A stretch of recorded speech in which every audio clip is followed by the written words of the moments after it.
रात के 9 बजे मैं, अर्जुन, अपनी गर्लफ्रेंड रिया के रूम में पहुंचा था। दिल में थोड़ी घबराहट थी, क्योंकि ये पहली बार था जब उसने मुझे अपने घर बुलाया था।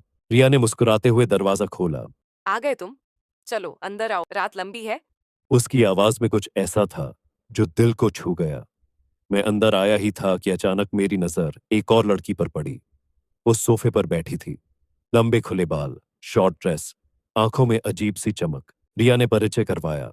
ये मेरी बेस्ट फ्रेंड सान्या है। आज रात यहीं रुकेगी। सान्या ने हाथ बढ़ाया। हाय, तो तुम ही हो रिया के बॉयफ्रेंड? उसका हाथ मुलायम था, लेकिन पकड़ में गजब की गर्माहट थी। मैंने हल्के से कहा, जी, और आप? वो मुस्कुराई। बस, जो दिख रही हूं। उसके शब्दों में एक अजीब आकर्षण था। रिया बीच में बोल पड़ी। चलो तुम लोग बैठो, मैं कुछ खाने को लाती हूँ।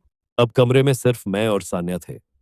सान्या की आंखें मुझ पर टिकी थीं, जैसे वो मुझे पढ़ रही हो। थोड़ी देर के बाद उसने कहा।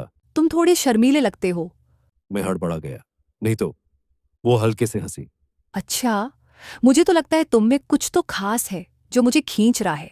तभी रिया वापस आई, ट्रे में खाना लेकर। हम तीनों साथ बैठे, लेकिन मुझे लग रहा था कि कमरे का माहौल बदल रहा है। सान्या बार बार मुझे देख रही थी, कभी मुस्कान के साथ, कभी गहरी निगाहों से। रिया को जैसे कुछ समझ ही नहीं आ रहा था। वो अपनी मस्ती में लगी रही, लेकिन मेरे और सान्या के बीच अनकहे शब्द घूम रहे थे। खाने के बाद मैं रिया के साथ उसके कमरे में सोने चला गया और सान्या बाहर अकेले में सोफे पर सो गई। कमरे में जाते ही रिया ने बड़े प्यार से मुझे कहा। कैसा लग रहा है मेरे घर पहली बार? मैंने आंख मारते हुए कहा, सब ठीक है, लेकिन तुम्हारी फ्रेंड कुछ अलग ही है। हाँ, वो आज अकेली थी, इसलिए यहाँ आ गई। इसके बाद मैंने कहा, तो अब आगे क्या इरादा है? उसने बड़े प्यार से मेरे को कसकर पकड़कर कहा। आज की रात तुम्हारी, जो चाहे वो कर लो। यह सुनकर मैंने उसकी कमर को टाइट से पकड़कर उसके होठों पे किस किया। फिर धीरे धीरे गर्दन से नीचे लाते हुए सब कुछ टेस्ट कर लिया। फिर उसे बेड पर बैठाकर वो प्यार का सफर शुरू हुआ, जिसने उस रात को मेरी लाइफ का रंगीला सफर बना दिया। इसके बाद हम दोनों गहरी नींद पे चले गए। रात के 12 बजे अचानक मुझे ऐसा लगा कि कोई मेरे होठों पे किस कर रहा हो। मेरी नींद खुली तो मेरे होश उड़ गए। वो सान्या थी। उसने मेरे मुंह को बंद करके मुझे बाहर ले गई। बाहर उसने मेरे को सोफे पे लेटकर कहा। मैंने सब कुछ देख लिया। मुझे भी वो प्यार चाहिए, नहीं तो मैं तुम्हारे परिवार वालों को इसके बारे में बता दूंगी। यह सुनकर मैं डर गया। मैंने कहा, किसी को मत बताना, लेकिन प्रिया तो तुम्हारी फ्रेंड है, तो तुम उसके साथ ऐसा क्यों कर रही हो? क्योंकि अभी तक उसकी वजह से मैं किसी के साथ कुछ नहीं कर पाई। एक लड़का मुझे प्यार करता था, लेकिन कुछ होता उससे पहले ही रिया ने मुझसे उसको छीन लिया। तुमसे यह बात उसने छुपाई है। वो तुमसे पहले किसी और के साथ भी सब कुछ कर चुकी है। इसके बाद मेरे को किस करते हुए उसने कहा। तुम्हें डर लग रहा है? मैंने सिर झुकाकर कहा, नहीं, बस थोड़ी हैरानी हो रही है। मैंने जिसे अपना समझा वो किसी और की निकली। वो मुस्कुराई और कहा। मुझे अपना लो, मैं नहीं खेलती किसी लड़के के इमोशन के साथ। उसकी ये लाइन मेरे दिल में उतर गई। मेरे और उसके बीच अब कुछ भी छुपा नहीं था। वो बोली। तुम्हें नहीं लगता कि जिंदगी हमें कभी कभी ऐसे मौके देती है जिनमें हमें सोचना नहीं चाहिए, बस जी लेना चाहिए? मैंने उसकी आंखों में झांक कर कहा, हाँ, और शायद ये पल भी वैसा ही है। सान्या ने मेरी उंगलियां अपने होठों से छू ली। धीरे धीरे हम सोफे पर करीब आए।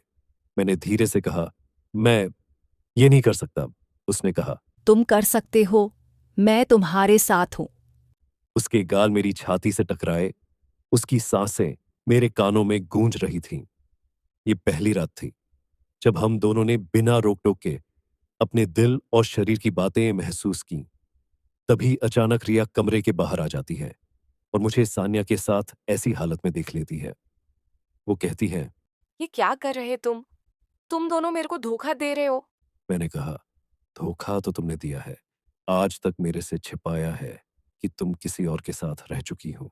ओह, तो तुम्हें पता चल गया, लेकिन तुम कुछ नहीं कर सकते, क्योंकि मेरे इस कमरे में कैमरा है। उसने सान्या के साथ ऐसी हालत में सब कुछ रिकॉर्ड कर लिया है। अगर तुम मेरे से दूर हुए तो ये वीडियो मैं सबको दिखा दूंगी।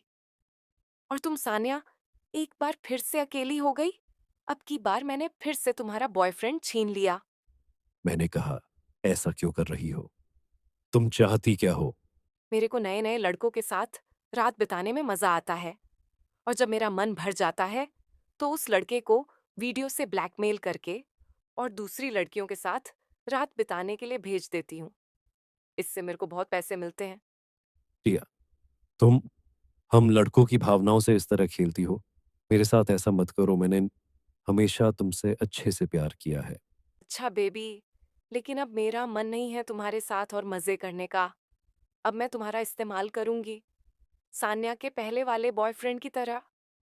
और तुम्हें पता है सान्या, उसको मैंने इतनी लड़कियों के साथ भेजा कि आखिर में वो थककर बेचारा बीमार होकर चला गया। इतना सुनते ही सान्या का दिल टूट गए, लेकिन तभी अचानक दरवाजा टूटने की आवाज आती है। रिया ने पीछे मुड़कर देखा तो वहां पर पुलिस खड़ी थी। रिया कहती है, पुलिस को किसने बुलाया? तभी वहां पर रिया का पहले वाला बॉयफ्रेंड सामने आता है, जिसको उसने मरा समझा था। तुमने क्या समझा मैं मर जाऊंगा? मैं अब बदला लेने आ गया हूं। पुलिस ने रिया को अरेस्ट कर लिया और लड़कों के वीडियो को भी डिलीट कर दिया। अंत में उसने सान्या की ओर देखा और कहा, मुझे माफ कर दो। मैंने रिया के चक्कर में तुमको छोड़कर चला गया। मैं तुम्हारे लायक नहीं हूं। तुम अब अर्जुन के साथ खुशी से रहो। इस तरह अंत में रिया को एक बहुत अच्छे से प्यार करने वाला लड़का मिल जाता है।